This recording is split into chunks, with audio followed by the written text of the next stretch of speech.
sheltering from woods. Take off. Life is good. She's forever. Always here in Nashville neighborhoods. In the land of free. Life is good. He's always shooting down. Hollywood music if he could. He wouldn't be here even if he could. 'Cause life is good.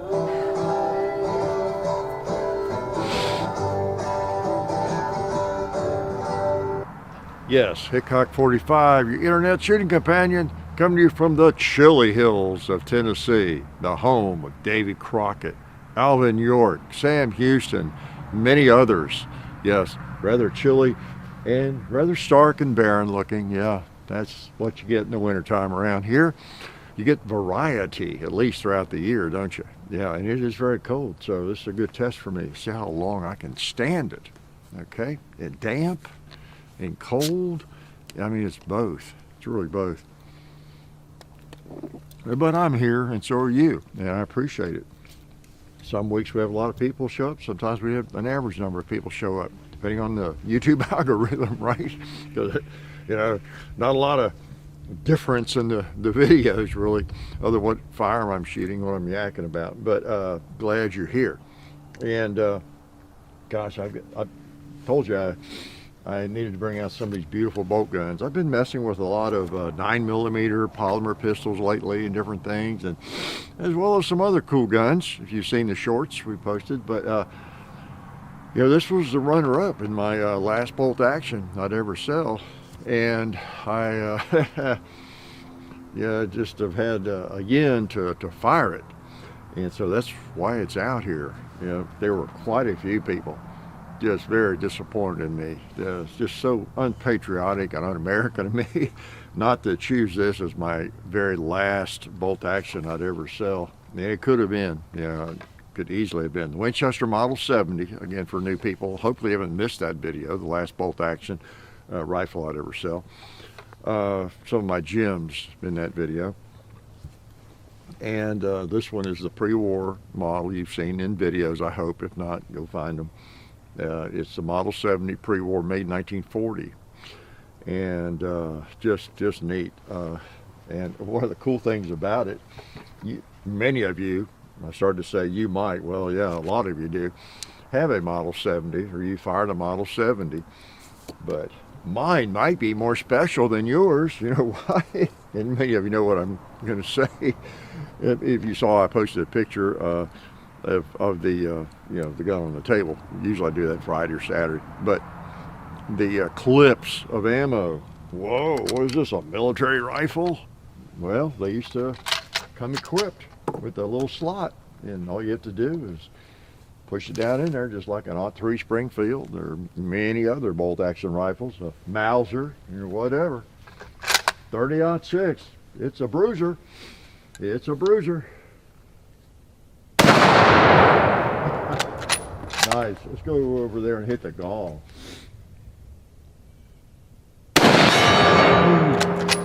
Maybe the turkey.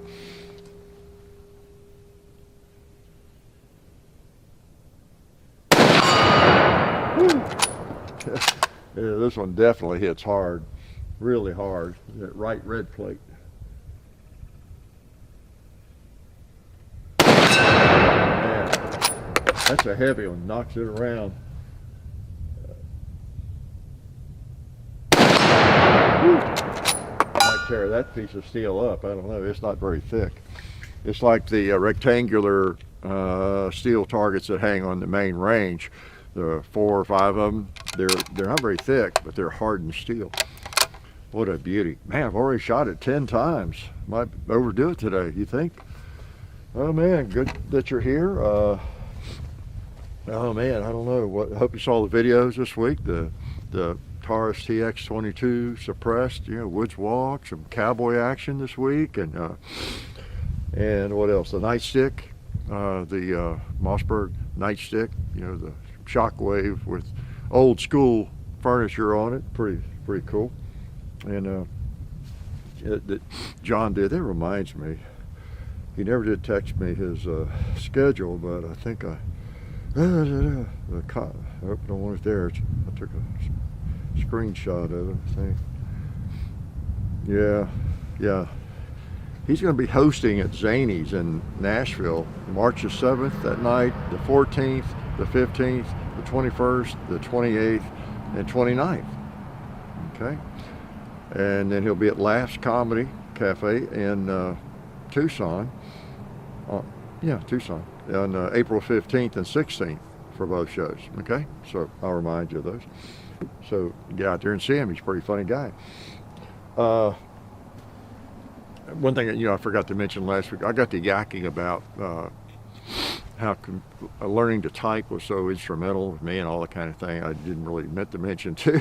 When I was teaching, of course, and involved in the computer program, and all that was so new and innovative, and it's hard to imagine now. But it was really incredible. I had people traveling from various points of the country, other educators, whether university or a middle school, high school, whatever they came from, where they worked or whatever they did, and just to see it, I may have told you all this before. I got so used to people coming out of my classroom. It was a little bit annoying, but I just got used to it and didn't put on a show for them. We just did whatever we were doing that day. If we were using the laptops, we were. If we weren't, we weren't. And sorry you came all this way, unless it was a special thing. But anyway, what I was going to say is I taught keyboarding. We called it keyboarding later instead of typing. And man, it's cold. You get the sniffles for sure. But I taught back when. I don't know if they teach that now. I don't know if they consider that important, because we didn't even. The kids just sort of had to pick it up on their own because everybody had a computer, and there was a period of time there, a window of time where families were just getting their computers, and they were beginning to spend more time in the lab at school. And of course, my classroom was a lab kind of thing, regular classroom, and so keyboarding was pretty important, and parents were really interested in getting their little Susie and little Johnny typing right and everything. And I taught that, and gosh, it is a computer program actually. Mainly you monitor it, make sure everybody's doing it right, not cheating, all that, covering the keyboard and different things. But I had computer camps and all that kind of stuff, and actually taught typing. So I did the full circle. Was a point on that in my recording. Yeah, unfortunately for you. Wow. Well, it's a crazy world still, isn't it? All I got to say about Canada is, truckers are not the enemy. They've never been the enemy to me. They're just normal folks like you and me. I grew up middle class, and at one point I considered being a trucker. Looked inviting to me. It looked romantic, and you travel the country, for your job. And I went and looked at trucks. Really, when I was teaching during my first incarnation, it's less glamorous now. That a little older, I know what that job involves, of course. But truckers are you and me. People are making fun of truckers and calling them communists and Nazis and all that. Well, they're making fun of you and me the way I look at it. I don't know. But it's just a crazy world. Speaking of that, how the bank accounts and things are being frozen from people that have donated. And that, it's just wow. It's like, wow. It sounds like some form of totalitarianism that might be coming to our doorstep. Right, because we've seen a whole spate of that the last couple of years, attempts at it and accomplishments, in that area. So we got to stay on our guard, and not just freedom in terms of firearms, not just firearms freedom, but every kind of freedom, isn't it? It all goes the same way by people who want total control. So make sure you're in touch with your representatives and you're voting and electing smart people, freedom lovers, okay? Again, I'd rather err on the side of freedom. There's no perfect system. There's no perfect thing. But whatever the muddy part is of freedom and versus totalitarianism, I'll take the freedom mud, okay? Gladly. I'll take the negative of that. There's no utopia. So anyway, Model 70, if you're not familiar with this, do a little studying, a little research, look at our videos, maybe some others, whatever. But it's just the rifleman's rifle, classic 30-06. It's in other chamberings, 270, you name it. But I guess the classic chambering is probably the 30-06. And that's a great round. You can do about anything, almost, with a 30-06. Has a lot of case capacity, and so you can load it up for the right firearm. This one, as I've told you, still says 30 government .06 on the barrel. It goes back that far, because that was, guess what, a government round, right? Yeah. Those Browning machine guns fired at the, in the .03 Springfield. It was a big round back in the day. Okay, still is, still very popular. Gosh, what else was I going to talk about? I had somebody asked me in a comment to get do a video on a Smith & Wesson Model 25, 45 Colt. And I went right from that comment. I saw that, happened to be scanning and saw that and looked around. That is one Smith & Wesson revolver. You would think I'd have one, wouldn't you? Yeah, I love big in-frame Smith & Wessons, and that's no secret. I also seem to have a fondness for the 45 Colt cartridge. Yeah, so I think people have asked me that before, why I don't have one of those, and I don't know. I'm sorry. I apologize. They got kind of expensive and collectible by the time I got around to thinking about one, I guess. But then also, when I think I'm too much of a purist, when I think of 45 Colt, the first thought that hits my mind is not a double action Smith & Wesson revolver, although that goes back, there's a lot of history there, not with like the Model 25 5, basically the same as the Model 29, right, and big end frame, but not a lot of difference between those and the old new service revolvers that came out at the turn of the century, back 100 years, 122 years. You've seen my new service firearms, the Canadian and different models I have, and they were in 45 Colt originally. Yeah. So I don't know, maybe I shouldn't be such a snob, or I should not have been such a snob. That I've kind of gotten over, but 45 Colt's a great cartridge. It's just, it won't necessarily do anything out of a handgun that a Magnum, 44 Magnum won't do. It may be better, I don't know. But, yeah, it's kind of neat. Always like a big bore, bigger bore, because, 45 Colt is much bigger than a 44, really. Not just one 100th. It's a 44 is actually 43 caliber. Like 429, 430, 431 size bullet. And 45 Colt, just like 45 ACP, is actually 45. It's like 452, 451, whatever. Okay, so it's like a double jump up, from 43 to 45, and I think that makes a big difference. But it's cool cartridge. I have a lot. I load for it and all that. So I probably should try to get one of those sometime, don't you think? So I'll be working on that, maybe. Except, man, they're expensive. I saw one on Gunbroker. It was not even in very good shape. It was close to 2,000. They're asking for it. I don't know if they got that, but anyway. What else? Let me go ahead and give young people some advice, because I may not make it too long today. You wouldn't want me to get sick. I had a couple of things. Well, yeah, none of it profound, of course, but I heard somebody, or I read it somewhere last week, that there's a Chinese proverb: the best time to plant a tree is 20 years ago. The second best time is now. That's a good one to put in the back of your brain, hang on to. And how many of us procrastinate, Whew, boy, don't we? And, I think about, I'm working on some of my borders and different things. I got bamboo started growing about, it's probably been 6, 8, 7 years ago. It's been a while. And if I had started that back when I used to think about, boy, I need to plant some pine or something on that border and block off that part of the road or whatever house. Yeah, I put it off. I put it off. So this applies to me my whole life. But you know, the best time to plant a tree. So literally, it's not just an analogy. It was literally the case for me. The best time to plant trees would have been 20 years ago. Would have been 35 years ago when I bought this place. So just didn't get at it quick enough because you can't make up the time on planting a tree.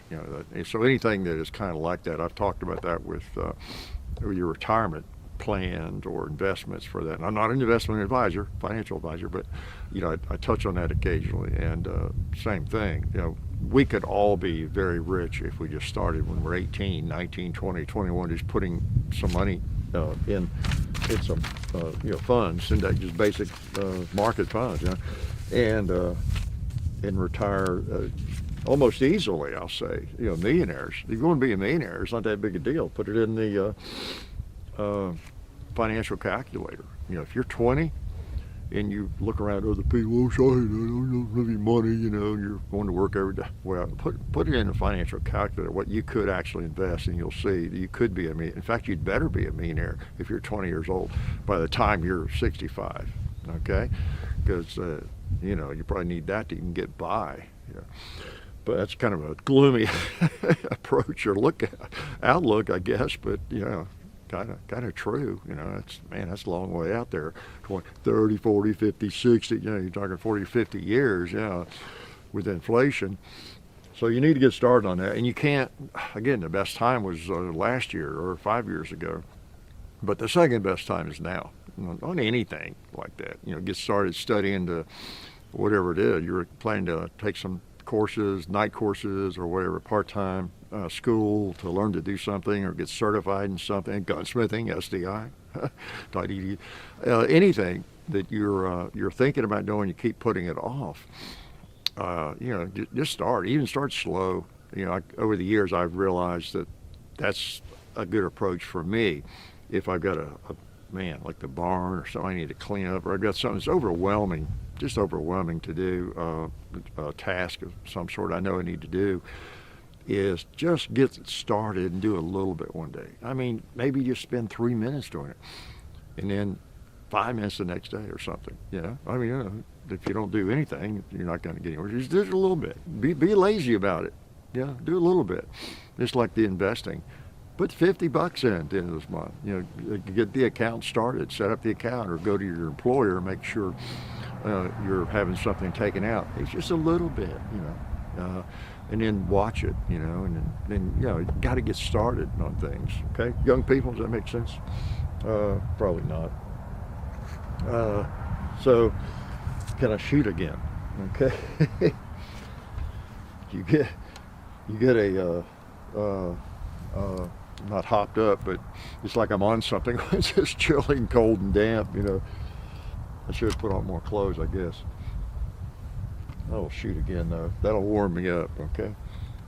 Been lucky this winter. I've had some. This might be it's just above freezing, but it's not even like horrible. I go out when it's 25 degrees, dress up and walk around the place or do some things, but for some reason when it's damp, it's been raining, oh man, all week, and it is so damp, and as you can see, cloudy, that, I don't know, it's just extra cold sometimes when it's like this. It goes right to the bones and freezes you. All right, let's take a couple shots. I met a bunch of you all there too, so that was good. And that's what I was going to say. All right, but I do need to put a hole in that target. Yep, I just jacked one out. Why did I do that? Let's just put him right back in. See if I can hit a bullseye from here. Well, I think I'll just shoot the target once today. Oh man. Now, again, for new shooters, and there's probably not a lot of you watching this, the bullet didn't do that, did it? Y'all tell him, her, it, whatever. The bullet didn't do that. That was the blast. Okay. Bowling pin right in front of me. Knock him around. There's one down there that needs to be hit.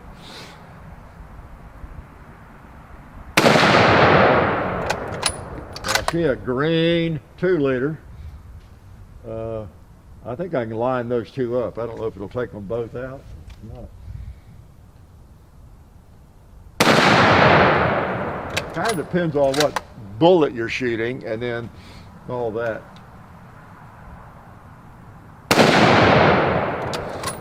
Well, all that would be, I'm not a ballistics expert, but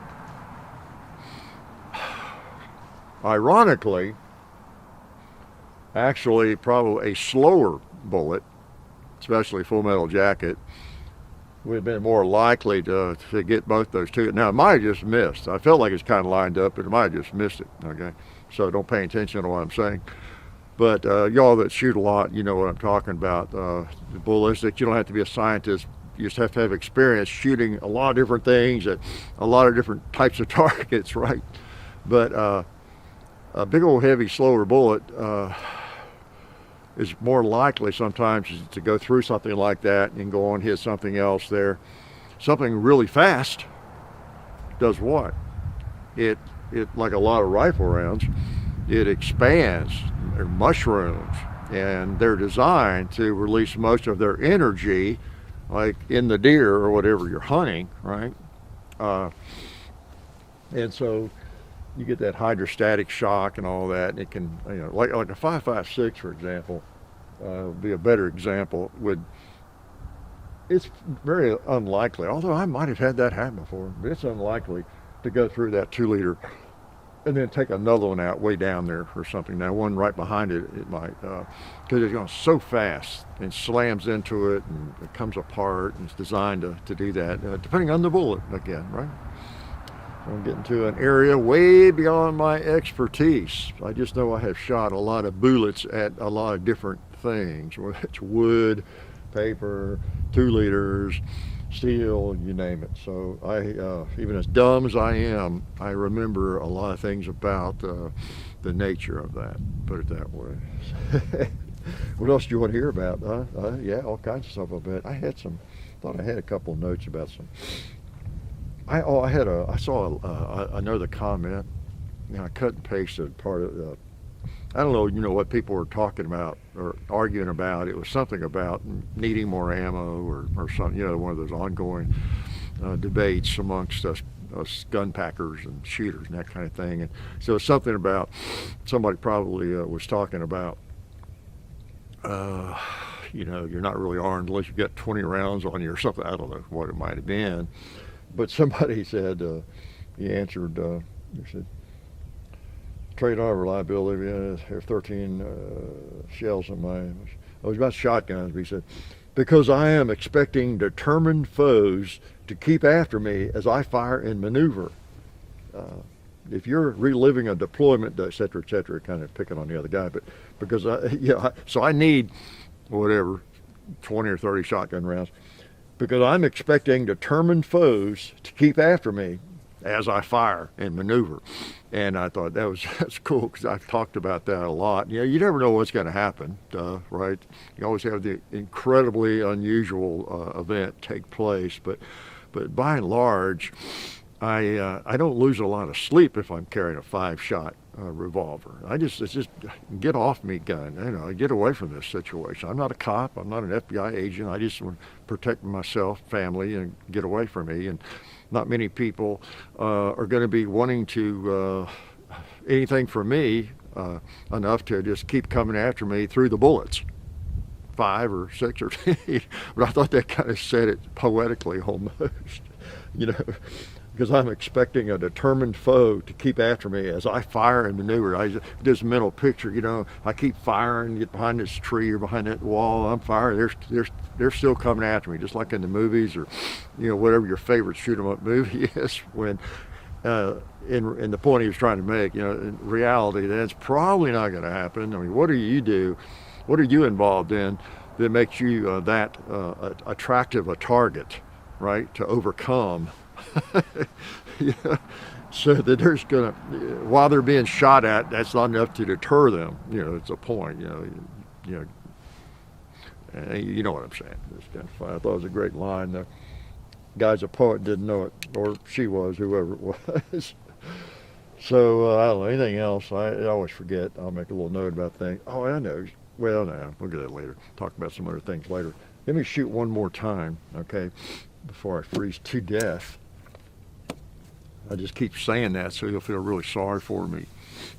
What sacrifice I'm making to come out here and talk to you all and shoot something. Well, it's not a big sacrifice. I'm an outdoors guy for the most part, and if it's 25 degrees, I'm not going to do this. But it is cold. As I'm getting ready, stuff together. Of course, my wife's saying, "Man, you're going to do that today? That's the only chance we got, and everything." And it's cold. She comes in the house talking about how freezing it is, and she can't stand it. It's so cold and everything. And I'm getting stuff together and heading out to shoot. And as I'm getting ready, I am reminded. Well, yeah, I like to do this. Yeah, it's cold. I wouldn't maybe do it. But I don't want to miss a Sunday, okay? And I'll miss a Sunday if I need to. The weather's that bad. I'll be in the bar. You all know that. But I'm motivated to do it if it's decent at all. I'm motivated to do it. A lot of you tune in every Sunday morning. And again, what I was getting to is I do feel obligated. I feel various types of obligation to you all because we have such a loyal, large audience.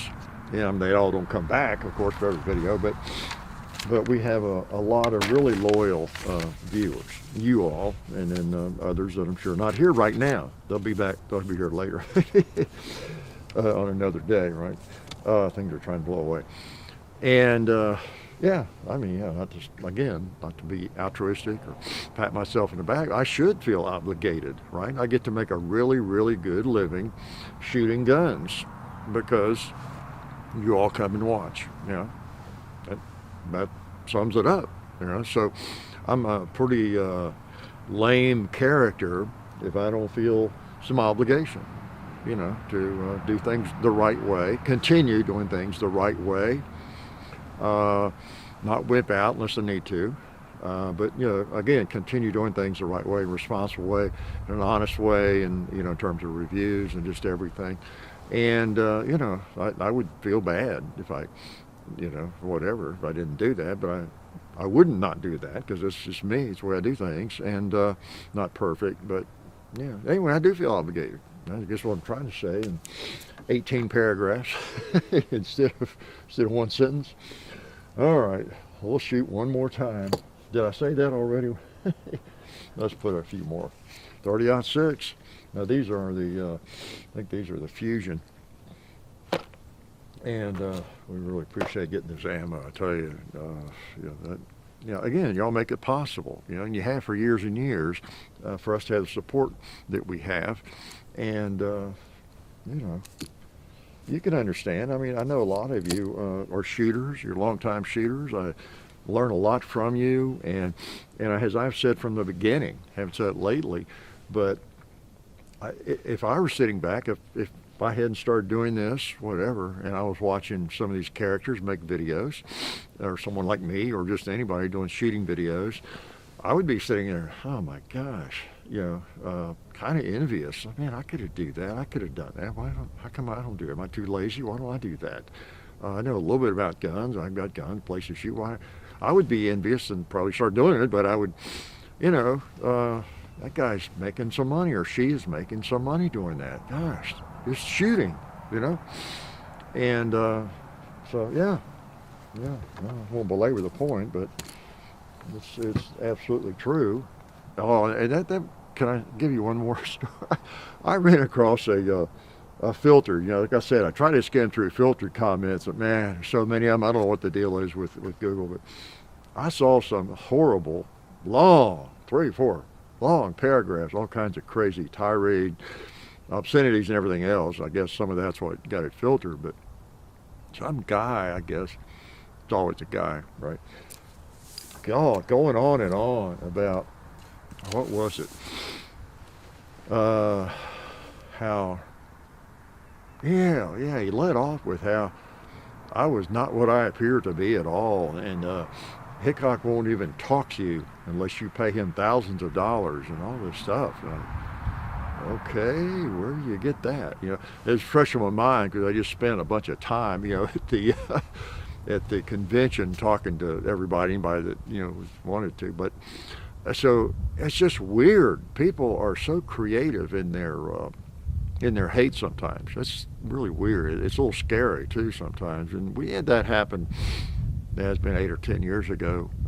John saw a comment about somebody made up just some really detailed story about having run into us somewhere and wouldn't talk to them, and we said these things and crazy things, and wow, it's scary when people are kind of like that. But as man, from day one to almost day two, I ignore other adults when I'm at a NRA meeting or a SHOT Show or anything, or this thing here. In fact, that happened at the turkey thing. I was talking with the federal people in the South or Central, and there were 3 or 4 guys came up, wanted to talk to me. I just boot out of the conversation with these guys and say hi to the viewers. You guys are the ones that make this possible. Well, they make it nice. Our sponsors, I'm really beholden to them, no doubt about that. And they know, they want that to be the case, so they're not offended. Like, stop in mid-sentence and go to talk to a viewer, but that I don't even know. But so anyway, I believe me, I don't lose any sleep over trolls. But it's just weird. It's a weird phenomenon and sometimes there could be something that would be based in I don't know, maybe a little bit of fact. It could be we get a lot of requests to, they want to send us everything under the sun to do a video on it, like a scope mount or all this stuff we don't even do or even use, but because of our audience, because of you all, they want to send all these odds and ends and things, and we'll give you this, and sometimes I'll answer them, engage them. Thanks, we don't really do that, or whatever, So it could be somewhere along the line, someone like that that just, I don't know. You just never know. But it's kind of weird. It's kind of weird. But the Wild West of the internet is exactly that. So let's shoot 5 more. And I didn't mean to spend the whole day expressing appreciation for you all. You really don't deserve it. Because there's probably a troll out there watching. You reckon? Nah, I doubt. A troll would be wasting his time, and again, I will say his. How many female trolls have you ever met? Some who pretend to be female, maybe, with a username or something. There's probably like 1 or 2 females in the entire planet that go around trolling on the internet, you reckon? We guys are just insane. We are. Let's shoot that orange 2-liter.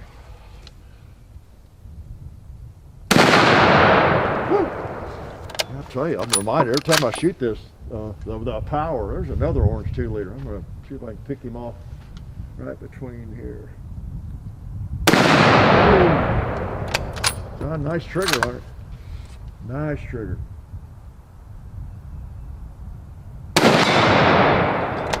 Hits hard. Very hard. Wow. Got 1 bullet. Where do you want me to put it? Well, let's just put it on the gong.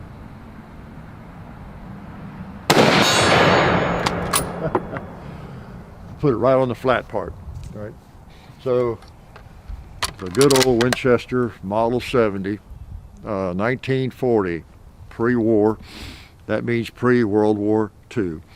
Whenever something is pre-war, generally. The big war.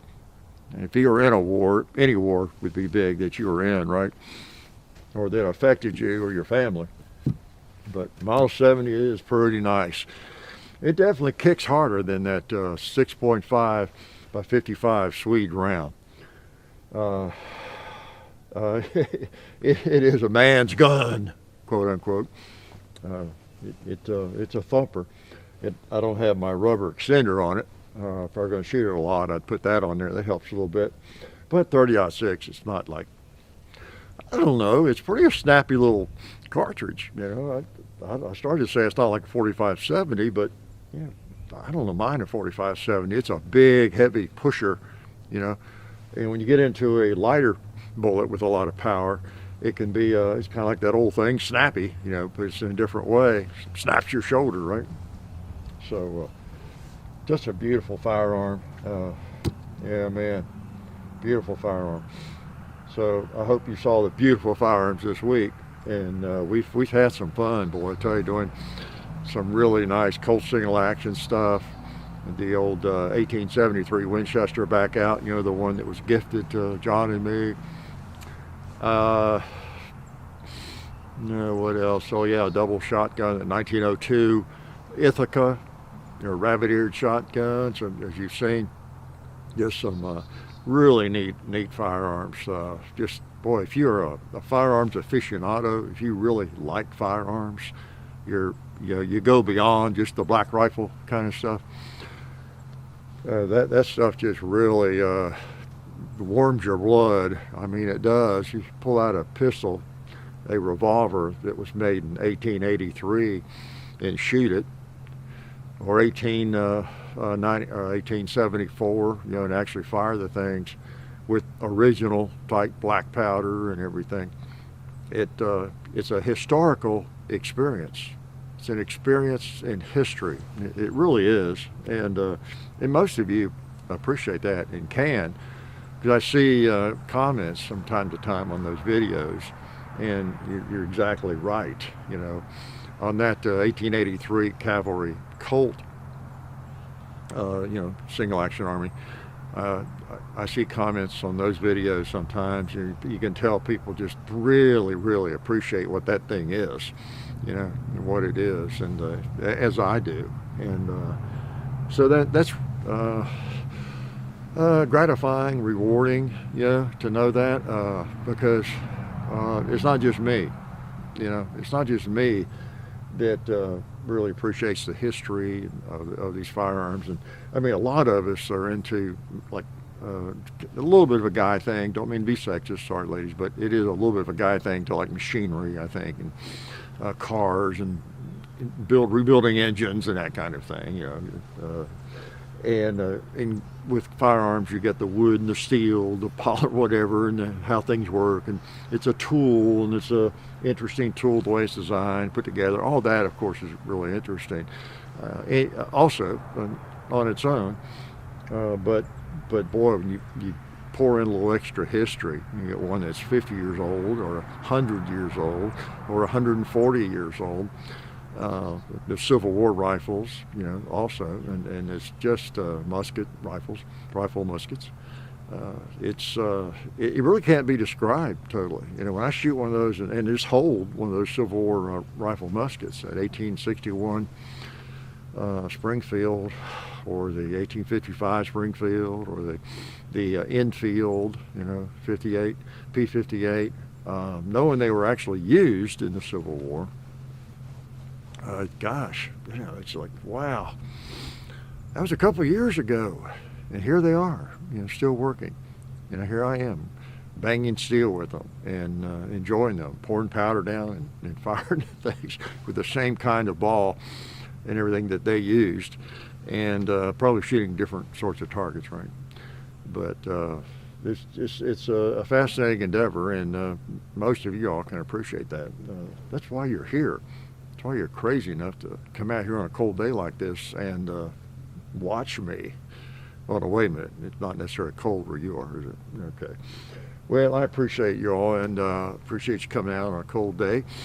And what can I say? You're worth it, right? Not like this is a big gift or anything, but I have established this pattern, so I need to stick with it, okay? Unless I come up with a better idea, like living room chat. How about fireside chat? How's that? There we go. That's what I'll do. Yeah, I had a better idea, folks. And there won't be any shooting, but you know, we all like a fireside chat. So I'm going to sit by the fire and just talk to you and keep warm, right? And cool in the summer. No, I'm an outdoor guy, pretty much. So I can stand it up to a point. And as I stand here and shiver, you know, keep talking about that.